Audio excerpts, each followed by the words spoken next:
إن الحمد لله نحمده ونستعينه ونؤمن به ونتوكل عليه ونعوذ بالله من شرور أنفسنا وسيئات أعمالنا إنه من يهده الله فلا مضل له ومن يضلل فلا هادي له ونشهد أن لا إله إلا الله وحده لا شريك له ونشهد أن سيدنا ونبينا محمد صلى الله عليه وسلم عبده ورسوله.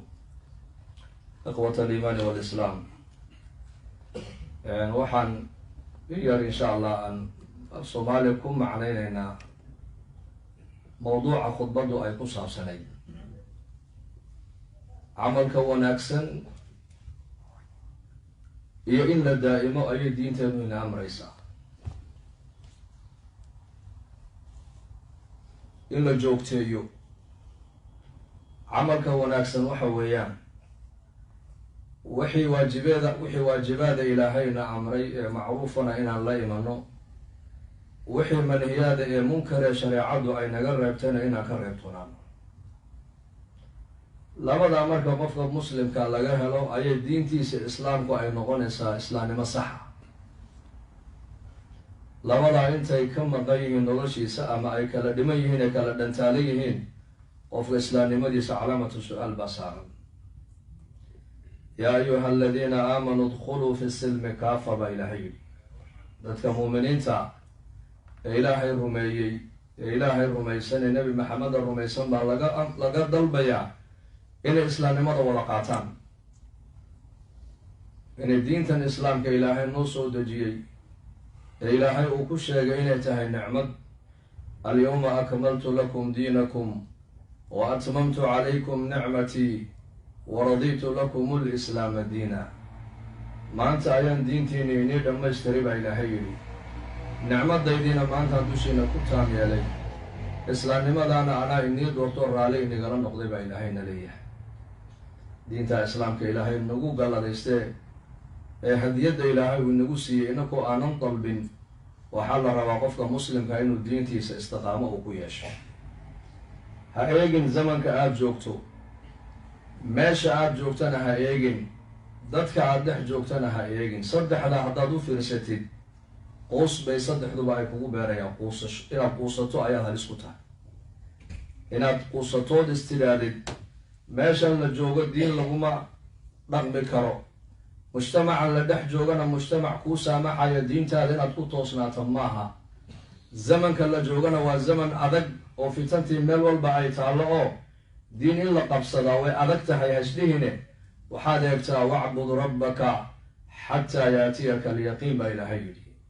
ilaahaga caabud, maxaa yeelay isagaa ku abuurtay, isagaa nolosha adduunyada joogta kugu daaqay, waxaad haysatay isagaa ku siiyey, waxa kaa maqanay aad tabanaysana isaga u baahaya.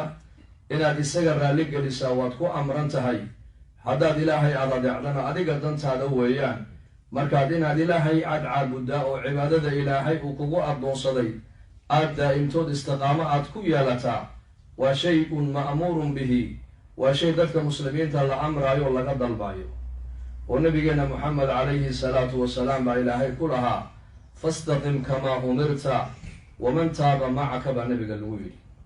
fastaqim ku toosnow oo ku qumanow kamaa umirta sida adiga lagu amray. sida adiga ay kula noqoto maaha, sida lagu amray weeyaan. sida rabbiga uu kaa doonayo mar walba ku toosnow, adigiyo ciddii ku rumaysay ku raacday baa nabiga lagu yidhi calayhi salaatu wassalaam.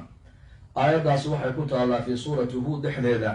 nabigeena sala allahu calayhi wasalam markii lagu yidhi shibta, waa gabowday oo timihii ciradii baa kugu badatay markii la yidhina, waa kii nebigu lahaa shayabatni huudu wa akhawaatuhaa. suuradda huud iyo walaalaheed baa cirada iga soo saaray buu nebigu yihi calayhi salaatu wassalaam. suuratu huud markii culimmadu ay eegeen aayadda ugu adag ee nebiga sala allahu calayhi wasalam murugta ku beertana waxay noqotay aayaddaas fastaqim kamaa umirta. waxaad yacni aad balkhiyaal maskaxdaada ka shaqaysii. marka nebi maxamed calayhi salaatu wasalaam risaaladan khaalidada ilaahay uu soo dhiibay, xilli waxay ahayd dadka uu dhex joogo quraysh ay 360 sano ay ka samaysteen kacbada agagaarkeega ay caabudayaan. xagga caqiidada waxay aaminsan yihiin 360 sano ayay baahidooda u sheegtaan ay baryaan, xoolahana u qalaan ay u tadarucaan.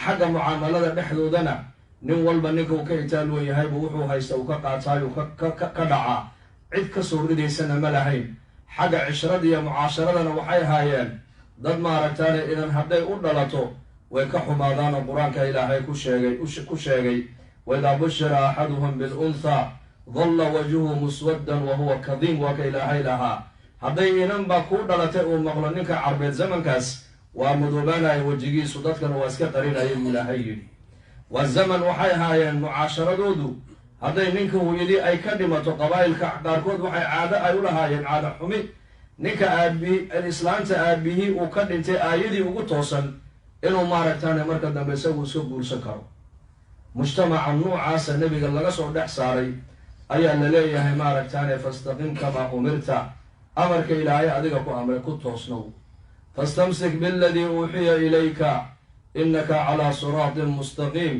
waxyiga adiga lagu waxyuday baa nebiga lagu yidhi calayhi salaatu wasalaam adigu ku toosnow baa nebiga lagu yidhi maxaa yeelay adigu dariiqaad ku taagan tahay waa dariiqii toosnaayo ilaahay loogu dhowaanayo weeyaan waa dariiqii ilaahay lagu gaadhayo ridihiisa waa dariiqii ilaahay ugu talagalay bini aadamku inay maraanay raacaan waxa hareerahaaga ka jira ha eegin baa la leeyahay bimacnaa ha eegin adu waa inaad xagga hore eegto hore aad u socotaa marka inankana waa layna amrayaa dadka muslimiintana waxaa la amrayaa inay diintoodu ay daa'imaan oo istiqaamo diintooda ay ku yeeshaan oo aynan eegin meesha ay joogaan iyo zamanka ay joogaan iyo dadka ay dhex joogaan saddexdaa haddaad u fiirsato saddexdaba quus bay kugu ridayaan quus waxaa halis aad ku tahay markaa inaad quusatood istidhaahdid war zamankan la joogo iyo meeshan la joogo iyo dadkan la dhex joogo meel diin lagu dhaqmi karaya maahayna ilaahay waa qafuur raxiim ee iska samee waxaad doonto taasaa marka dambe halis waxau qofku ugu jiraa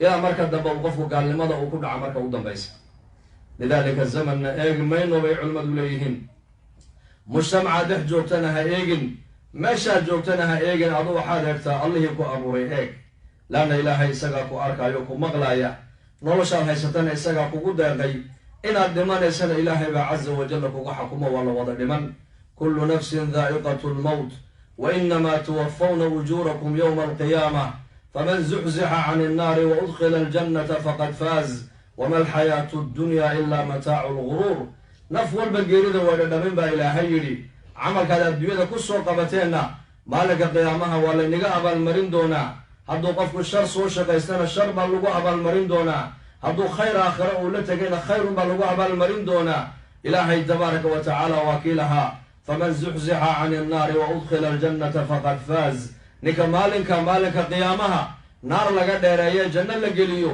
kaasaa liibaani baa ilaahay yidhi tabaaraka wa tacaala wama alxayaatu addunyaa ilaa mataacu lguruur nolosha adduunyadu maaha nolol hadday nolol ay tahayna waa mataac yar oo dadka intooda badan ay ku dagmayaan oo dadka dagaysa weeyaan marka ha eegin zamankaad joogtid iyo meeshaad joogtee waxaa lagaa doonayaa inaad noqotid fastaqim kamaa umirta inaad ahaatid ina aladiina qaaluu rabbuna allah huma istaqaamuu tatanazalu calayhim almalaa'ika anlaa takhaafuu walaa taxzanuu wa abshiruu biljannati alatii kuntum tuucaduun waxaa kaluu nebigu yidhi calayhi salaatu wasalaam cabdullaahi bnu camr bnu caas ayuu ku yidhi yaa cabdullaahi bnu camr ha noqon buu nebigu ku yidhi hebel oo kale maxaa yeelay hebel salaata leylka ayuu kici jiro uu daayay buu yidhi maaragtaanay axabu alacmaali ila allahi adwamuha wa in qalla baa la yidhi camal ilaahay agtiisa la jecel yahay waa camalkee waa camalka uu qofku uu daa'imo u joogteeyo walow camalkaasi haba yaraadee nacam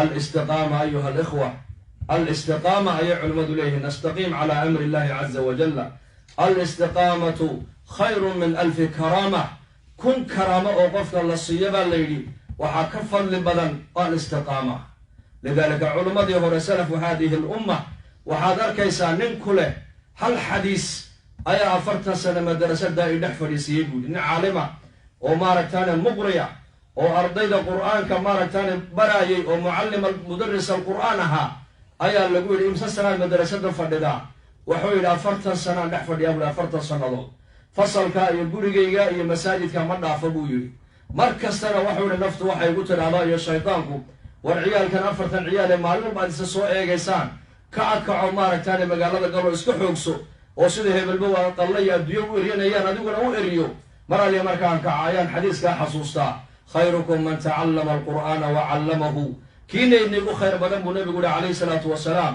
waa ka qur-aanka bartay dadka qur-aanka baraya. markaasaana islaala ma cid ka fadli badan baa jirta ninka dadka qur-aanka baraya, waa nebi maxamed baa hadalkaa inoo sheege. deedna markaasaan iska fadhiyaa buu yidhi macshara tullaab buu yidhi, ardaydii buu la hadlayo wuxuu ku yidhi 40 sannadood buu xadiiskaasi aniga halka ay fadhiisiiyey buu yidhi. cataa ibnu abi rabaxna waxaa laga sheegay inuu yidhi 70 xaj ayaa ilaahay carafa dusheeda uu ii joojiyey. imaamulacdam ima xaniifana waxaa laga sheegay 40 sannadood buu yidhi dhinaca dhulka ma dhigun oo ma seexan buu yidhi. dadkii war wanaagsanaayo suluxada ahaa sidaasay maaragtaana ilaahay ay u raalli gelinayeen. nin kale oo culammada islaamka ka mid ahaa oo salafu haadihi lumma ka mid ahaa waxaa laga soo naqliyey inuu yidhi 40 sannadood aadaan ma dhicin ilaa aadaan hadduu dhacana masaajidka safka horaa fadhiya buu yidhi. tasawar ayuha alakh almuslim, raggaasi ayay haayeen ma ahayn malaa'ig, ubad bay lahaayeen. ubadkoogu waxaa laga yaabaa ubadkeenna way ka badnaayeen, xaasaskoogu xaasaskeenna way ka tiro badnaayeen. laga yaabaa ninka salafiga ee maaragtaanay dadku quruntii wanaagsanaa soo gaadhay 4 xaasa ninku hadduu lahayn waxaa loo arkaya ninkaasi naaqis inuu tahay diintiisu. bal waxaa la odhan jiray warkaa hala fadhiisanina baa loo jira waa cabsoonayaaye. halka waxaad raggaa naga mas-uuliyeen cuslaayeen way naga reeran badnaayeen oo naga ubad badnaayeen ayay haddana ay ku leeyihiin 40 sannadood aadaan iima dhicin ilaa anuu miskiin dhex fadhiyo mooyaane. mid kalena wuxuu yidhi 20 sannadood anigu qof iga horeeya oo dhabarkiisa aan arka maba jirta buuri salaada markaan xidho. bimacnaa safka hore weeyaan 20 sannadood. waa qof bini aadana, martibaa u iman karta, uu bukoon karaa, qof baa ka bukoon kara, uu mashquuli karaa. maca daalika waxaasoo dhan ma eegine almudaawamatu cala alcamali asaalix, camalka saalixay dadkaasi ayay daa'imeen. falidaalika inakuna walaalayaal waxaa laynaga doonayaa inaan diinteenna macaana ilaahayna siiyey aan istiqaamo ku yeelano, iyadaa inagu filan. nolosha adduunyadu waa in yar way dhammaan, aakhiradaada wax ku taraysa waa diintaada. bal diinta iska daa aakhira inay wax ku tartee, diintu qofka bini aadanka adduunkana wax taraysaa. oo ilaahay baa man camila saalixan min dakarin aw unthaa wa huwa mu'minun falanuxyiyannahu xayaatan tayiba walanajziyannahum ajrahum biaxsani maa kaanuu yacmaluun. man camila saalixan baa ilaahay yidhi qofka camalka wanaagsan ka shaqeeya, salaadii, soonkii, zakadii, sadaqadii, qur-aankii, ictikaafkii, tacliintii, khayrkaa qofka ka shaqeeya, qofkaasi labiya dhidig weliba hadduu midku dooniba ha iska ahaado, xaalo uu qofkaasi muumin iimaan uu leeyahay oo muuminun biwaciidi illaahi uu yahay, ilaahay waxa u ballan qaaday nolol lagu noolaado ta ugu wanaagsan baa ku noolaynaynaa baa ilaahay yidhi. nolosha wanaagsan ee maanta dadku adduunyada ay ka dhex raadinayaan maaddada iyo lacagta iyo materiyaalka, ilaahay nolosha wanaagsan wuxuu noo geliyey waa camalka saalixa. nolosha wanaagsan ilaahay wuxuu geliyey salaada, ilaahay geliyey meesha qalbiga uu ku xasilo salaadaa laga yeelay. alaa bidikri illaahi tadma'inu alquluub, qalbiga bini aadamku wax kale ku xasili maayo, daacadda ilaahay buu ku xasilayaa. haddaan camalka saalixa aan daa'imno xasiloonidii qalbiga ayaan helaynaa. cabdillaahi ibnu cabbaas radia allahu canhuma wuxuu odhan jiray fawaa'idu alacmaal asaalixa, iimaanka iyo camalka saalixa buu yidhi qofku markuu labadaa uu ka run sheego waxa ilaahay siiyaa fawaa'id cajiiba. waxaa ka mida buu yidhi waa maxay ta koobaad? waxa ilaahay uu siinayaa maaragtaanay nuurun fi lqalbi baa ilaahay siiyaa, wa diyaa'un fi lwajhi, wa quwatan fi lbadani, wa sicatan fi lrisqi, wa maxabatan fi quluubi alkhalqi buu yidhi. hadduu qofku camalka saalixa uu daa'imo oo istiqaamo uu ku yeesho oo camalkiisa uu gaadho heer ilaahay uu camalkiisa ka aqbalo, 5 nicmadood buu qofku adduunka dusheeda ku helaa. qalbigiisa ilaahay nuur buu dhigayaa, wejigiisa iftiin baa ka baxaya, jirhkiisa quwad baa ilaahay gelinayaa, qulubta bini aadankana maxabbaa ilaahay qalbiga u gelinayaa. arsaaqadan ciriiriga waa looga saariyo noloshiisa waxaa laga dhiga nolol waasic oo barakaysan.